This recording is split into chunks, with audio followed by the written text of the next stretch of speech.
The Tom Woods Show, episode 574. Prepare to set fire to the index card of allowable opinion. Your daily dose of liberty education starts here. The Tom Woods Show. Hey everybody, Zappable, the mobile app builder I told you about a month or so ago, is closed to the public. Nobody else can get it, but I weaseled a webinar out of these people just for Tom Woods Show listeners. This thing sold like crazy when it first launched, and it's being used as the basis of a side business for a lot of people. So check it out for yourself by signing up for the webinar at tomwoods.com/zap. But hurry, it's this Thursday, January 21st. Welcome to another episode of the show. Today we are talking about the neoconservatives. In particular, we're talking about a column by Jonah Goldberg, who writes for National Review. He's a very, very well-known commentator. And he's saying we shouldn't use the term neoconservative anymore. This is what the neocons have been saying for a long time. Sometimes they claim they don't even exist. There are no neocons. We made this up. It's a terrible slur that we invented, even though it's what the neocons themselves used to tell us we should call them. Now they don't want us to call them that. They're pretending that they never told us to call them that, but they did. So I'm talking to Paul Gottfried about this because I don't know anybody who is filled with more loathing of the neocons than Paul Gottfried, but he's so scholarly and great, and he's so incisive and wonderful. I got to talk to him. When I see Jonah Goldberg write something like this, got to talk to Paul Gottfried, who's been a guest on the show several times in the past. He is Professor Emeritus of Humanities at Elizabethtown College. He's the author of many books, several of which I have reviewed over the years. He has a brand new book on fascism coming out. We'll say a little something about that probably toward the end of our conversation, and I'll definitely have him back on to talk about that. But this is going to be a lot of fun. How could this not be fun? Paul, welcome back to the show. Thank you for having me. I saw your column at LouRockwell.com, and it was in response to a column by Jonah Goldberg, one of your favorite people in the world. Yes. And he had written a column about the term neoconservative. And he says the term neoconservative has served its purpose. In fact, his column is called "The Term Neocon Has Run Its Course." Mm-hmm. And now there are people who say there are no such thing as neocons. This is an invention of anti-Semites who want to have a code word to use to attack Jews. He doesn't go to quite that extreme. Mm-hmm. He does say there were people called neoconservatives. He said, but these were people who, sure, they were hawkish during the Cold War, but everybody was hawkish during the Cold War, so that doesn't distinguish them any. Mm-hmm. And he says that really, to think that there are only two alternatives, isolationism and neoconservatism, that's not true either. He says the term is just confusing. It's not really clear what it ever really referred to, so forget about it. Is there anything wrong with that? Well, there are a number of problems. One is a problem of historical memory. The term was used for a very long time, and neoconservatives assiduously distinguished themselves from traditional conservatives. In fact, they wrote entire books showing wherein they differed. Unlike the traditional right, they had utter contempt for Robert Taft, for Southern segregationists, for people who did not support the Civil Rights Act, for people who didn't admire Harry Truman, for people who didn't accept Great Society programs. They accepted just about all of these things as good, or these people as good, and even though they opposed the Soviet Union, they generally did it for leftist reasons. For example, that the Soviet Union did not recognize the kinds of labor unions that existed in the West, or certain Jewish refuseniks were not allowed to go to Israel. The older anti-communist movement saw communism as a great threat to Western Christian civilization. And they were quite happy to ally themselves not only with social democrats, but also with people on the right like Francisco Franco. So that even the anti-communism was different. And finally, the old right had no desire to bring global democracy to everybody, unlike the neoconservatives. They were quite happy with authoritarian regimes as long as they were conservative authoritarian regimes. And they were most concerned about preserving republican constitutional institutions in the United States. So there were neoconservatives, who distinguished themselves very carefully from the traditional right for which they had utter contempt. The problem came when they took over the right, and they did purge people like me, and someone like Murray Rothbard had been purged long before by the conservative movement of the 1950s. But once that happened, they then created a kind of a new narrative, which is that all the good people were always neoconservatives. There were some extremists, McCarthyites, or people who were isolationists, but all good conservatives really thought like them, and it just took a while for them to come around. And finally we get the Jonah Goldberg narrative, and he's not the first to use this narrative, because I see about once every 10 years it seems to surface that neoconservatives, the term neoconservative is not very useful, because anything we understand as conservative is held by neoconservatives, and there is no distinction. Now that is partly correct, because they purged all their opposition.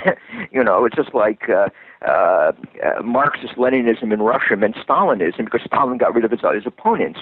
So in that sense, they were right. I mean, people who were paleo-libertarians, paleo-conservatives, the old right, all of these people were marginalized when they took over. So in fact, in a sense, Goldberg is right. Because of these massive purges, because of the concealments that have occurred, they are the ones trying to run the conservative show. Although right now they seem to be facing a bit of a problem. They're dealing with the populist right, which they hate. And they're trying to stifle it, get it out of the way, associate it with fascism or whatever, or anti-Semitism, although it's pretty hard to argue that Trump is an anti-Semite. But they'll do anything to get rid of it, because I think they do see their power as being threatened. So in other words, it's for Goldberg to say that, look, neoconservative views are not bizarre outliers by any means. They are really the mainstream of conservative thought. Well, yeah, no wonder, because you made sure that nobody else got funding or invitations or whatever. You smeared them out of existence. You collaborated with the mainstream media to destroy people's reputations, and then you say, hey, look, there's nobody around but us neocons, so now the word doesn't really mean anything, because it really just means the conservative movement as it exists today. So what does it... Yeah, Goldberg, by the way, would agree with you, because he did write a piece about a year and a half ago about the legacy of William F. Buckley, who threw all the wingnuts off the bus or something, or ran them over with the bus, with the conservative bus. But he did admit that purges had to take place in order for conservatism to become respectable. What do you think it means that somebody like a Ted Cruz would use the term neoconservative as a pejorative? That's really surprising. It is, isn't it? I mean, I think someone like Cruz does see the big picture. He understands that the neoconservatives, are a force which is distinguishable from even, conservative Republicans as he understands them. And they're almost a kind of foreign presence from his point of view. He's also trying to put distance between himself and somebody like Jeb Bush or even Rubio, who are entirely scripted by the neoconservatives, particularly on foreign policy in the case of Rubio or Fiorina. So he is using it. But I think even Christie has used neoconservative, strange as it may seem, in a pejorative way during this campaign. All right, so maybe we should say a little something about, let's get Jonah Goldberg out of our minds for a minute and just go back to the origins of neoconservatism. I've covered this a few times on the show, but after all, it's 570 some odd episodes, and people haven't probably memorized them all. So how would you explain the origins of this phenomenon to somebody? Where did this all come from? How did it happen, and who were they to begin with? Yeah, well, they were a group mostly of New York journalists. And, I decline to describe them as brilliant professorial intellectuals. I think in many ways Irving Kristol was typical or Podhoretz, typical of the first generation of neoconservatives, and they were basically New York Jewish journalists who had a very, very strong sympathy for Israel, who were reacting against the rise of what they saw as McGovernism in 1972, and saw the Republican Party being taken over by people who were sympathetic to the PLO and who were going to turn their backs on the Soviet problem. They were also, and the government was notoriously squishy soft on the communists, and did have a period of communist fellow traveling in his background. So, they were anti-communist Zionists who leaned in a kind of social democratic direction, but also were able to present themselves as moderate conservatives. In fact, Crystal, when he talks about it, I think it was a biography or something of a neoconservative, points out that he has created a new form of conservatism. It does not exist in Europe. It's an American, an exotic American creation. Well, actually, what it was a combination of New Deal, Great Society, economic programs, support for big government, together with an anti-Soviet foreign policy and a particularly strong focus on Israel's security. And these became the essential elements of neoconservatism. Very opportunely, though, that they developed a friendship with William F. Buckley, who was then Mr. Conservative, and he did crave their social acceptance for reasons I have never understood, but, I don't understand how his mind worked at the time, but he did crave their acceptance, and they began writing for National Review and assumed a very prominent place in Buckley's conservative movement. Another figure who's not quite part of that group, but represents a compatible ideology, is Harry Jaffa. Because you remember, Jaffa was a great fan of Lincoln, later on the Civil Rights Movement, and argued that equality was the essential conservative principle. And the neoconservatives had no problem with that, since they accepted a large government, all kinds of social programs. They were critical of them. They were critical of their excess, but not critical of the concept, of having the government intervening massively in social policy and even economic redistribution. So somebody like Jaffa and some of the other followers of Leo Strauss were important in providing a kind of intellectual respectability, or if you will, window dressing for the neoconservatives. And then I think by the late 80s, they had become pretty much a group looking for government sinecures. They were able to get hold of so-called conservative philanthropic organizations like Bradley, Olin, and Smith Richardson, and they used these foundations to fund their own. A very important victory for them was getting hold of the National Endowment for the Humanities in '80, where they pushed out and defamed a very nice Southern gentleman, Emmy Bradford, whom they attacked for racism and whatever. But it was important for them to get hold of the National Endowment for Humanities because it was it offered considerable resources which they could give out to their friends. And the guy who got that position was the great intellectual, you name him. Yeah, William Bennett. William Bennett, of course. Yes. Who else would you want in charge of the National Endowment for the Humanities? Right. The guy who wrote that's somebody wrote a story back in I don't know when, I think in Chronicles magazine, about the dissertation that Bennett wrote for his doctorate. Yeah. I forget what field. I don't even know what field it is. Do you know what field he got his doctorate in? It's also in the second edition of my book on the conservative movement. Oh, is it? Okay. Then I also read it there. Right. It's about value clarification, and it was done under Silver, who later became the president of Boston University. Oh, he was the guy who ran for governor. Right. And back in 1990 against Bill Weld, he ran as a conservative Democrat. He was like Trump. Yes. Because they would call them the Silver Shockers. That's right. Because he would say something that was obviously true, and the press would call it a shocker, and he would get more popular. Yeah, that's right. That's right. But he did have neoconservative connections, which largely came through his student Bennett. And at the time Bennett got, I think when he received his doctorate, he was at the University of Texas, where Silver had taught. The dissertation is about 40 pages, and it's full of grammatical errors. Yeah, it's just an embarrassment, and this is the intellectual they put up because we can't have Emmy Bradford, who had written scholarly pieces. Yeah. Unbelievable. I mean, our people could smack their side, with one hand tied behind our backs, which is why they never give us the chance. That's right. They pretend we don't exist because if they, I mean, I always thought.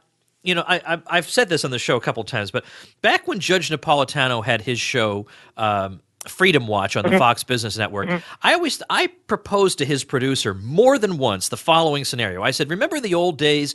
Bill Buckley on Firing Line used to have real live debates with actual people who disagreed. They would have a 3-on-3 debate, and it was actually interesting to watch. I said, you get a 3-on-3 debate, 3 neocons and 3 non-interventionists to debate foreign policy. People would tune in for that. Yes, they would. Much more than they would tune in for any other Fox Business Network show. I never even got a reply. And yet that is a good idea. Doggone it, that is a good idea. Yes, I agree. No, I think the people who fell into the bad books of the neoconservatives first were the so-called isolationists, or the people who do not think that an American foreign policy should be based on a world democratic mission. And the people who broke, they then attacked as racists or anti-Semites, which were pretty much their stock phrases. But I think the original break had actually come over a foreign policy. I know that's why they turned against me. It was not because of anything I said on domestic issues, but I disagreed with their foreign policy.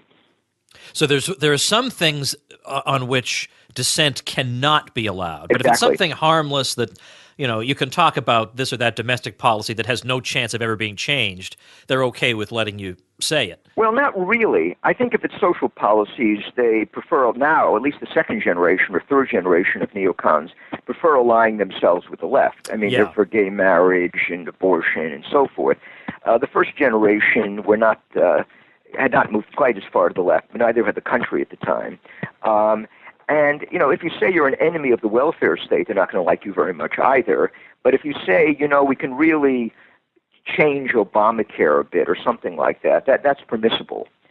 And then they have to be sort of like moderate dissent on economic issues. On social issues, they don't like, for instance, they don't like people on the religious right who are against gay marriage. But they'll occasionally allow them onto Fox because they're good on Israel, so you have to humor them along on some social issue. But it's very clear that they are uncomfortable with somebody like Cruz or even someone like Huckabee who takes conservative religious moral positions. I want to try to figure out if I can understand exactly what it is they have against Cruz. But before I do that, just a brief message. Folks, it's time for the story of Bad Luck Boris. Oh, Bad Luck Boris. He's got business opportunities right in his face, and he's thinking, well, maybe if people come to my website, maybe they'll click on a couple of my banner ads and I'll make 13 cents. Poor Bad Luck Boris. He didn't have the opportunity to attend this exclusive Tom Woods Show webinar about a somewhat more lucrative opportunity, namely to get in the front door on Zappable, which is a drag-and-drop mobile app builder that you can use to create beautiful, functional apps for your business and for local businesses that you can market them to and sell them to.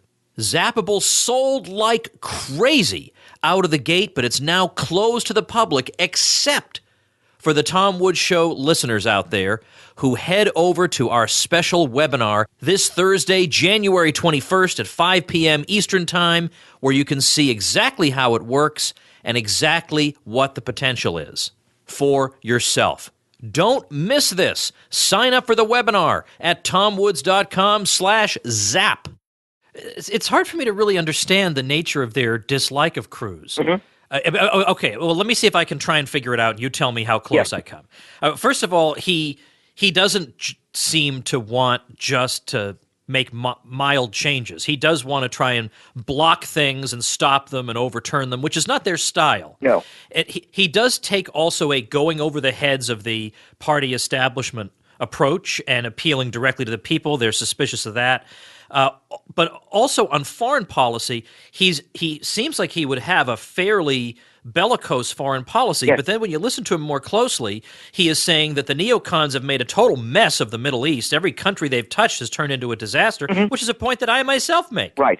So are these the real thing? And also they feel like even though he's a U.S. senator, which makes him kind of almost by definition a part of the establishment, there is something about him they feel like, yes, I know his wife is at Goldman Sachs and all that, but there's some part of him they feel like they might not totally be able to control. Do you think I've hit it? I think you're right, but I also think there's something else they don't like about him. they think he is a serious Christian on social issues, and they don't want that. Because they're quite happy that in Obergefell versus Hodges or whatever it was, the Supreme Court made gay marriage a national right. States are not to, but they're quite happy with stuff like this. They want all the social issues to go away because if they have any views on them, they're either accommodationist or on the left. Cruz can raise these issues again and push them in a direction in which the neoconservatives do not want so-called conservative politics to go. I mean, they want to focus on calling up Bibi as the first thing you do when you become president, which Carla Fiorina said she would do, and then standing up to the war criminal Putin, which, I don't know, Bill O'Reilly wants to do, and then perhaps dealing with some of the cost overrun of the present administration. I don't think they want to go much beyond those things. I'm sure Bill Kristol doesn't, or Charles Krauthammer. But what about the electoral calculation? I mean, I think I can answer my own question, but yes. On the one hand, you could imagine them saying, we do want the votes of the evangelicals, we just don't want them bothering us. Exactly. And do they maybe think that the evangelicals are simply not credible when they threaten to stay home during the election? They've never stayed home. They won't stay home. They will vote for whoever the neocons put up. So why shouldn't we just put up somebody who's going to talk a good game, then kick sand in these people's faces for the next 4 years? Because that way we get everything we want. We get these suckers to vote for us, and then we don't have to deliver. Yeah, I think they feel social and cultural contempt for people in flyover countries who go to small churches or something. They don't like them. They're totally different from themselves. I noticed that this execrable journalist, what's his name, Seth Lipsky, who used to be in charge of the Wall Street Journal in Hong Kong, or someplace where I wish he were back again living. But he had a piece, that how dare Cruz criticized New York values. The whole world learns from New York, and there's an old German thing that am Deutschen Wesen des Vergenießt die ganze Welt. The whole world finds nourishment from German being or something. It's from New York being. Everybody is, giving culture, humanity, everything else. He was so offended that Cruz would talk against him. On the other hand, whenever this journalist talks about the rest of the country, like beyond the Hudson River or something, it's with other. I think a lot of it is simply the provincialism of the neocons. They despise the religious right, although they're good on Israel or something like that, and they do. They do provide the foot soldiers for the Republican Party. But I think they would be very happy if they could pull in black and Hispanic votes, because that way they might be less dependent on these people in flyover country. I think they have utter contempt for the religious right. And the religious right have allowed themselves to be used so often. I don't blame the neocons at this point. Yeah, I know it, and they always huff and puff, and they threaten they're going to walk out. Right. It never ever happens. That's one thing you can say. You can give credit to the left is that they don't just say the hard left is not just satisfied with somebody giving a pretty speech and everybody in the audience knows the guy doesn't believe it. I mean, they'll sit in, they will disrupt things until they get what they want. Whereas, you get out your copy of the Bible, and that satisfies these people. So it's almost like they deserve it. No, I agree. I mean, these are people who teach the total depravity of man, and they're satisfied by a pretty speech. What is the problem here? It's cognitive dissonance. There's a total disconnect between their theology and their politics. Their politics assumes human perfectibility, that America's exceptional, that America's sinless and good, and we're all living in the kingdom of heaven. Yet you're right. Their religious view is based on total human depravity. I think they're irreconcilable positions, but they're probably not aware of the irreconcilability. You were mentioning wanting to get black and Hispanic votes. What's interesting is that I think if Trump were the nominee, whom I'm not endorsing, I don't endorse that chapter of my life is closed. Right. But I just think it's an interesting fact that he would do far better among American blacks than any Republican has done as long as you or I can remember. Number one, there's no question about that. Right. And secondly, I think he would even do better among Hispanics than people think. Yes. Because what possible interest would would honest, hardworking Hispanics already in this country have in importing more Hispanics? Why would they particularly have any economic interest in doing that? They'd just be undercutting themselves. Yeah, I agree. So, I mean, yeah. Most of what I've looked at, in the way of, probable black and Hispanic votes suggest that Trump would pick up at least 20% of the black vote, Yeah. which would put him well beyond, the numbers picked up by the neocon candidates like Romney or Dole or W. And he would probably do no worse among the Hispanics than Romney did, which was about 31%. He might do a little better. So, I mean, the notion that these votes would hemorrhage if you put up Trump is utter nonsense. But of course, I think the neocons would prefer losing with somebody else to winning with Trump. Oh, they would. Yeah. Yeah, and it would be interesting to see how many of them would actually endorse Hillary, and the rest of them would like to endorse Hillary, but they know that if they do, then everything we've been saying about them obviously comes true. So they have to be a little quiet. But they may not have to be concerned because they have so much power. I mean, within the Murdoch media, and Murdoch himself was a Hillary Clinton supporter. He's not a social conservative. He's just big on Israel and on a global democratic foreign policy. On most social issues, he's a liberal, and is close to the Clintons. So, if some of those people, Proudhammer defected or Bill Kristol, I think that it would not lose credibility in the movement. Wow. The other thing I'm convinced of is that, the average American movement conservative, has about the level of intelligence or integrity of a little less than the level of intelligence of members of the American Communist Party during its heyday. I've made this argument many times. They believe whatever they're told. If the party line changes, they change. There are, of course, people out there who are voting for Trump who were never movement conservatives to start with, and many of them were never Republicans, and that's where he finds his strength. But, the people who watch Fox News faithfully every night, I doubt you're going to find a lot of Trump supporters among them. The people who subscribe to Weekly Standard and National Review, are not going to be Trump supporters. No, you won't get it there. But Fox News is kind of a gathering point for a lot of different types of conservatives. And given that Ann Coulter gets FaceTime on Fox News, and she's a big Trump supporter, there must be... Yeah, but less and less. I mean, she's been pretty much... But of course, Hannity is almost openly a Trump supporter by now. And there's another guy from the Washington Times, Hurt, I think that's his name, Charles Hurt, who's also a strong Trump supporter. So they do have a Trump contingent on Fox. Although you don't see them on the All Stars, they're all neocons there. But you do see them nonetheless, on Hannity, and occasionally you have some other people who are backing Trump. Yeah, I know one fairly frequent contributor over there who is, in his heart, a Trump supporter, but doesn't dare say anything because of the reasons you mentioned. I want to ask you about something that was in. I don't make a habit of reading people's emails on the air, and of course, if I said anything embarrassing, I would just delete it out of the episode. But, right. But it is an interesting question. You said perhaps we can discuss the ontological question. Right. Jonah Goldberg.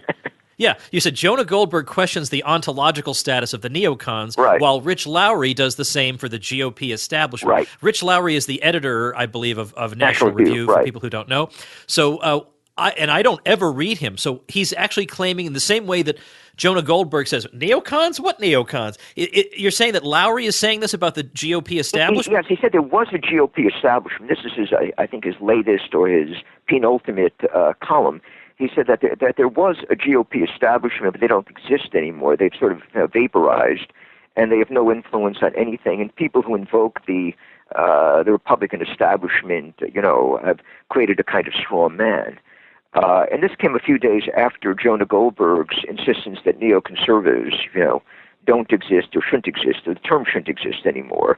So we have two leading conservative intellectuals denying the ontological status of things that we assumed were there, but now they've told us, they're not there anymore, or never. I think they both concede that these entities existed at some time, but they're either not there or we're not allowed to speak about them. Then how does he account for the nomination of John McCain, Mitt Romney, George W. Bush, right, and Bob Dole? Right. Well, he said that they used to be there, but now they've totally evaporated. And even in the past 4 years, yes, that was quick. Yeah, you have to. And even in the case of these other people, who are so obviously establishment Republicans, the establishment was not particularly dominant in selecting them. It was just, the entire party affirmed them or something like that. Sure, and it was, and we all know there was a spontaneous bubbling of enthusiasm Right. from the general public. Right. No, it says that there was a Republican establishment back in the 1950s. You see, and these were people who supported Dewey and then Eisenhower over Taft. We are allowed to say they existed back then, but they haven't been a presence for some time, and that people who speak about them are, in creating the straw man. I do agree with you. He has problems with Dole and some of these other people, so clearly are establishment candidates. But, he tries to say that they had a kind of independent base of support and did not depend on something called the establishment. And so it was just in my imagination that it was in my imagination. It was in my imagination that people during Ron Paul's campaigns were maybe trying to shut him up or wishing he'd go away. These must all have been phantoms. Yes, I suffered from the same illusions at the time, but I'm glad Rich, corrected our misconception or helped dispel the illusion. When I was in high school, I used to actually subscribe to National Review. Mm-hmm. And I read Joe Sobran in the pages of National Right. Review. How can that, in just a half a person's lifetime, how can that magazine go from Joe Sobran having a column in every single issue to Joe Sobran does not exist and never did exist? Right, exactly. Yeah. No, there were a lot of... And then say, well, look, of course the neocons are... the neocons are everywhere and so on. Yeah, because you got rid of everybody who's not a neocon. Exactly. And so now exactly. It's true that the term may have less meaning simply because everybody else has gone away. That's right. That's right. No, I can think of a time when Sam Francis, Clyde Wilson, and myself were all regular contributors to National Review back in the 1980s. All of us were purged, and we ceased to exist at a certain point. They do this all the time, but of course this goes back to Buckley. I mean, Buckley began doing this in the 1950s, began pushing people out, and then lying later on about why people were expelled. For instance, the John Birch Society was not expelled because they were anti-Semites or racist. They were neither. They were expelled because they opposed the war in Vietnam very explicitly. I'm not defending them. I'm saying there was simply lies told about them. As a matter of fact, in my experience with reading, I haven't read it in a long time, but when I used to read their magazine, they generally went out of their way to be as pro-Israel as they could. They were always insulting the PLO, and because they thought the PLO was a puppet of the Soviets, so right. they were as anti-Soviet as you could be, so they were pro-Israel. So that was not an issue. Well, I think it probably was, because if you go back to an earlier point in their existence, the 50s or 60s, a lot of the writers, including James Burnham, were pro-Palestinian. And I think over time... Oh, is that so? Yes, they changed the party line as Buckley came under the influence of the neoconservatives. And that is the first area, or the first where you can see the new party line developing.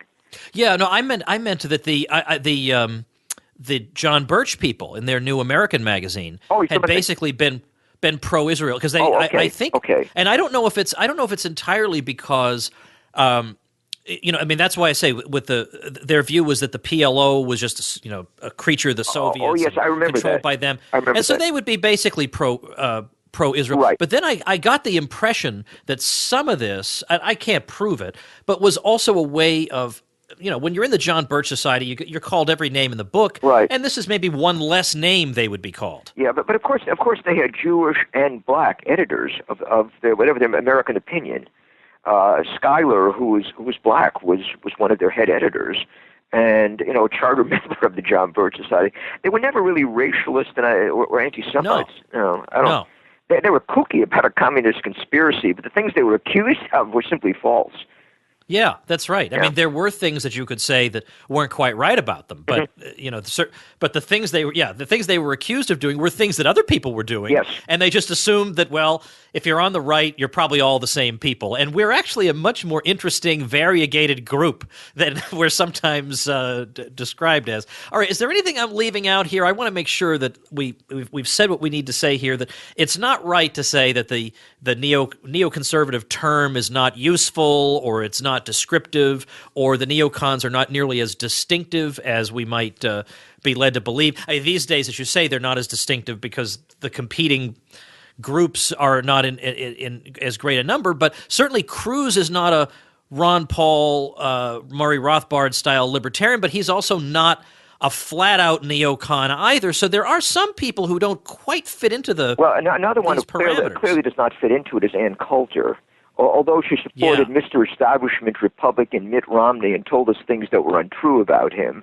But she was crazy for Romney. I know. And that we were all nuts for being skeptical. Right. And she still occasionally will defend her choice of Romney, but I think that that particular topic is one that she's given up on. But she is allowed to survive. Buchanan is allowed to survive because you can't get rid of these people. They're too well established. If they could have cut them off at the beginning, and if they went after Buchanan, they tried to totally destroy him, and they failed to do it. That's incredible to me. Yeah. I mean, some did survive the purges and the concerted vilifications, so they can't get rid of everybody. So Coulter is still allowed to be there. If you look at him at something like Town Hall website, for which I'm never allowed to write, they won't even respond to me. That website has definitely moved to the left. Most of the people writing it, including the head editor, Guy Benson, are social leftists. Guy Benson is a gay activist, and he runs Town Hall. But they still allow Buchanan and Coulter to be posted there. Now, whether this will be true in another year, I don't know. But it's not wall-to-wall neoconservative if you read it. I think it would be interesting. I know that Pat has written on the neocons and so on, but he hasn't really written that personal memoir of who did what and what was going on and who was attacking him and all that. I don't think it's really Pat's style to dwell on stuff like that. His view has always been the best revenge is to keep writing best-selling books. Yeah, and also he tries to get along with everybody because he's a television and journalistic personality. So I think he tries not to stir up, old animosities if he can avoid them. Yeah. And particularly at this point in his life.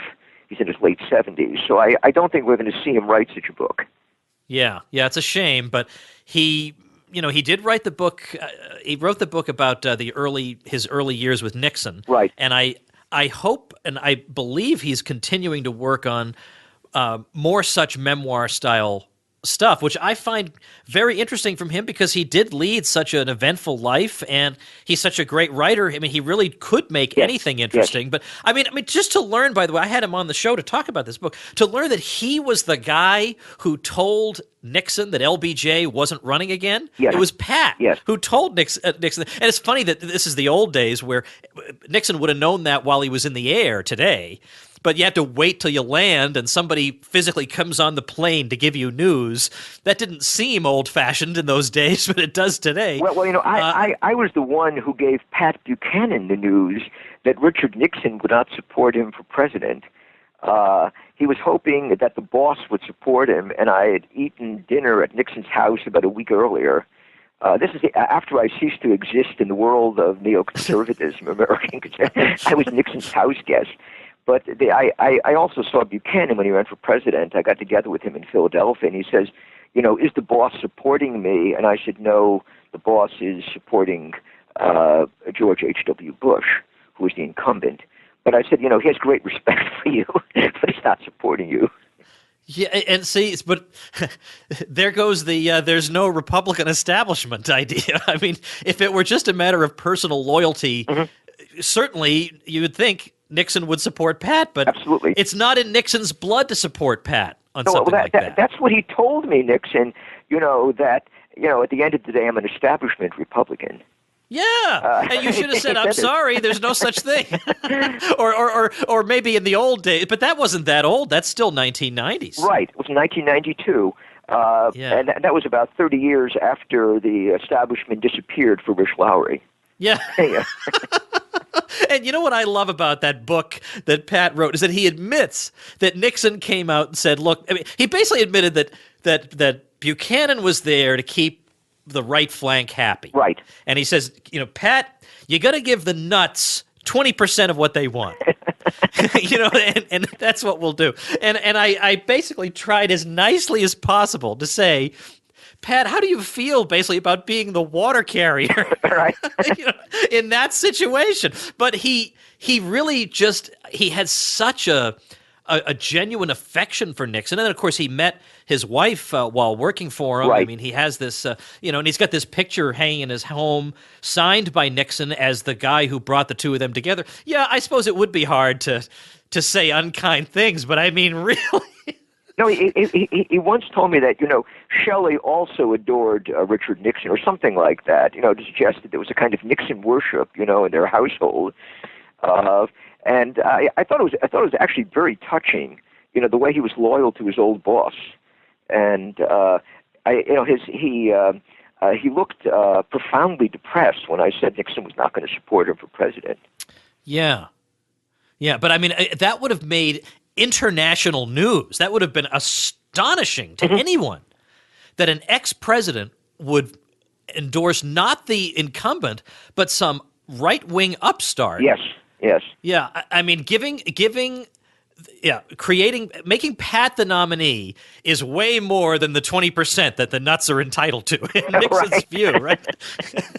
We ain't giving them 100%. You can forget that. All right. Wait. Oh, and by the way, you know what was funny? I was reading a column by Buchanan recently where he was assessing the election, and he's talking about the significance of the New Hampshire primary, and he goes through and he talks about different people who have won it over the years and what it's meant, and people who have lost it and what the losing of it has meant. And so he just happened to mention in passing, and Bob Dole lost to the New Hampshire primary in 1996. He didn't bother to mention, because I won it. he lost it to me. He didn't even mention that. No, I thought, boy, you're more gracious than I would be. Mm-hmm. And then of course, there's the problem that certain people, may win early primaries but have nowhere to go. I mean, there's no way Bernie Sanders will be able to deal with the black firewall in the South. He's going to lose every southern state to Hillary because all the black political bosses are behind her. And, probably his success or his gravy train will stop somewhere in New Hampshire. And I don't see him going much beyond that. And he's sort of in the same position that Pat was back in 1992. He has only very limited firepower that he can use. Right, but he weakens the nominee. Yes. I mean, Hillary is going to come out battered by this. She shouldn't even be touched by this guy. And now the numbers are narrowing crazily around the country. Yeah, but there's no way she can be denied the nomination given the power block that she has available to her at this point. And she's lined up these party bosses, years in advance. And she would really have to start hemorrhaging votes, I think, in order to lose that support. And I really don't see those black Democrats coming around and voting for Sanders at this point. Nor does anybody else. Yeah, no, that's true. That's true. I was reading a column by Judge Napolitano the other day, and I saw him actually last week when I was in New York City. And in both cases, he thinks there's a plausible chance that Hillary might actually get into legal trouble over the emails. And I think, well, look, the judge has been around longer than I have. Yes.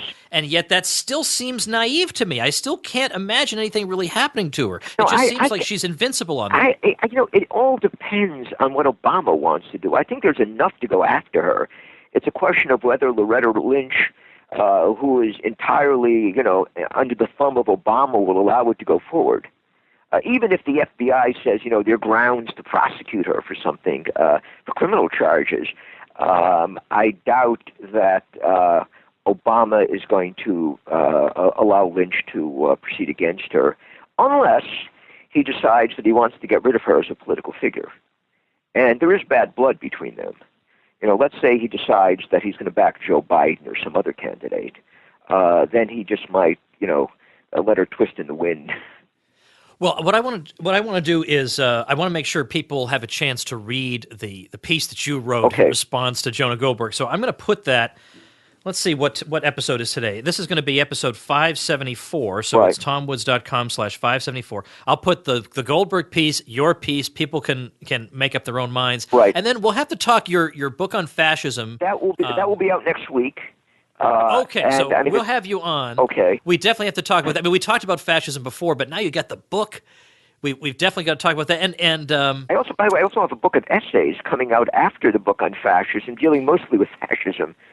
As a matter of fact, I had heard about that. So in other words, you have got like an open sesame here to come back on the show. Yes, I do, and my book has been endorsed by my friend Stanley Payne, who's probably the world's leading expert on fascism. He likes the way I go after the anti-fascists, for distorting the meaning of the term fascism. And a good deal of my book deals with that, namely the abuse of the term fascism, and how in the United States and Europe it is made to blacken the reputation of people by associating them very often with things that have nothing to do with fascism. Yeah, exactly. And yeah, so I'm looking forward to that. So once I get my hands on that, we'll schedule to have you back on. But I thoroughly enjoyed. I assume it was obvious. I just thoroughly enjoy. I love having these freewheeling conversations about topics like this that I'm interested in, especially when you can absolutely smash somebody who is just handing you a party line, and that's certainly what Jonah Goldberg I have was to doing. say one of the interesting things is that Jonah Goldberg and Rich Lowry are not allowed or don't allow themselves to recognize my existence on this planet. And every time I beat up on them badly, and a lot of people read this, they really can't respond. Because once they respond, they recognize that people like us exist. They don't want to do that. So, one can just bang away, pummel them, and not expect any kind of reprisal. Yeah, I know, and that makes it kind of fun because they read it. Right. There's no way in the world they missed your article, right? They read that thing, but you're right; they don't dare respond, so you could just keep on pow, pow, pow. They do not want to. Just They do not want to admit there's an enemy in the room. No, that's right. That's right. We're all neocons now. That's right. That's right. All right, Paul. Thanks a lot. We'll talk to you soon. Thank you for having me. Right. All right. I want to tell you what's coming up the rest of the week this week. Let's see, tomorrow it's going to be, well, maybe I should think this over before I say it. I should know what's coming up before I say anything. What is coming up tomorrow? Oh, tomorrow we're talking about World War I. We're talking about the year 1916 because it's 2016, so it's been 100 years since 1916, and that really was a pivotal year, the pivotal year in World War I. So we'll talk about that. We'll talk about what was going on in the U.S. vis-a-vis the war during that year, even though obviously the United States was not a declared belligerent at that time. So very interesting stuff with our old friend Hunt Tooley, who has a second edition of his book on World War I freshly released. So it's a wonderful opportunity to talk to him once again. Then Thursday, guest who is brand new to the show, Milo Yiannopoulos. You may know him from Breitbart. He has quite an interesting fan base, and I don't know what else to say, but you're not going to be bored by this episode. We're going to talk about feminism on that episode. Then Friday, Mark Skousen will join us for a bit of a dissenting view in terms of Austrian investing. A lot of times we hear Austrian-influenced investors saying you got to be careful of the stock market because the Fed is ginning up the whole thing and you don't want to get crushed. But we have a dissenting view. A view, I don't want to make it seem like he has exactly the opposite view, but let's say a more nuanced view coming from Mark Skousen, and I think he's got a point of view that's very much worth hearing. So we'll talk to him on Friday. Then coming up next Monday, we got a episode on alternative rights, let's say. We've got people who don't quite fit into the conservative movement, can't stand the conservative movement, and yet still say they're not leftists and they belong on the right. Who are all these different people? There are a whole lot of them. And they don't get mentioned because, well, as Paul Gottfried mentioned in this episode, it's better for the neocons to pretend that other such people don't exist. But they do, in fact, exist. So we got a lot of fun coming up in the next few days. And speaking of the next few days, make sure and register for that great webinar on Zappable. There are people who are going nuts to get their hands on Zappable, and they can't. Little do they know that my listeners only are getting the door opened just slightly, just enough to get a peek at this thing and see if it's for them. So check that out at tomwoods.com/zap, and we will talk World War I tomorrow. We'll see you then. Become a smarter libertarian in just 30 minutes a day. Visit TomWoods.com to subscribe to the show for free, and we'll see you next time.